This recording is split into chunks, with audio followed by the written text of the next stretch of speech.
ಎಲ್ಲರಿಗೂ ನಮಸ್ಕಾರ. ಚಂದ್ರೋದಯ ಯೂಟ್ಯೂಬ್ ಚಾನಲ್ಗೆ ಸ್ವಾಗತ.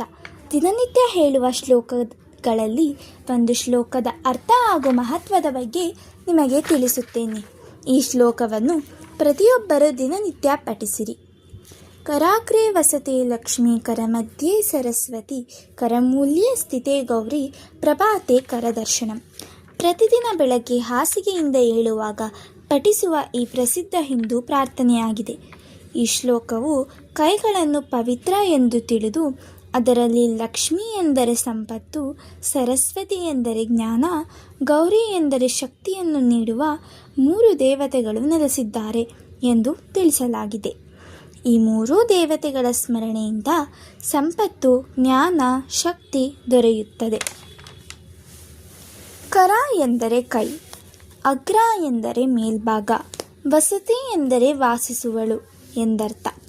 ಕರಾಗ್ರೆ ವಸತಿ ಲಕ್ಷ್ಮಿ ಎಂದರೆ ಕೈಗಳ ಮೇಲ್ಭಾಗದಲ್ಲಿ ಲಕ್ಷ್ಮೀ ಮಾತೆ ವಾಸಿಸುವಳು.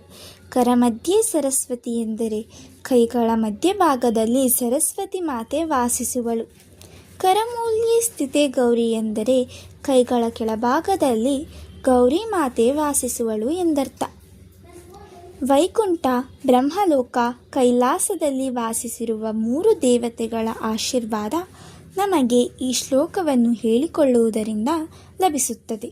ಹಾಗೆ ಸಂಪತ್ತು, ಜ್ಞಾನ, ಶಕ್ತಿ ಕೊಡು ತಾಯಿ ಎಂದು ಬೇಡಿಕೊಳ್ಳೋಣ. ಈ ಶ್ಲೋಕ ಮಾತು ಕಲಿಯುತ್ತಿರುವ ಮಗುವಿನಿಂದ ಹಿಡಿದು ಮನುಷ್ಯ ಸಾಯುವ ಕೊನೆಯ ದಿನದವರೆಗೂ ಇದನ್ನು ಹೇಳಿಕೊಳ್ಳಬೇಕು. ಬೆಳಗ್ಗೆ ಹಾಸಿಗೆಯಿಂದ ಎದ್ದು ಅಲ್ಲೇ ಕುಳಿತುಕೊಂಡು ಕಣ್ಣನ್ನು ಮುಚ್ಚಿ ಈ ಶ್ಲೋಕವನ್ನು ಹೇಳಿಕೊಂಡು ನಂತರ ತಮ್ಮ ದಿನನಿತ್ಯದ ಕೆಲಸಗಳನ್ನು ಮಾಡಿಕೊಳ್ಳಬೇಕು. ಹೀಗೆ ಪ್ರತಿನಿತ್ಯ ಈ ಶ್ಲೋಕವನ್ನು ಪಠಿಸುವುದರಿಂದ ಮನಸ್ಸು ಆಧ್ಯಾತ್ಮದ ಕಡೆಗೆ ಹೋಗುತ್ತದೆ, ಒಳ್ಳೆಯ ಚಿಂತನೆಗಳು ಮೂಡುತ್ತವೆ ಹಾಗೂ ದಿನವೆಲ್ಲ ಉಲ್ಲಾಸದಾಯಕವಾಗಿರುತ್ತದೆ. ವಂದನೆಗಳು. ಧನ್ಯವಾದ.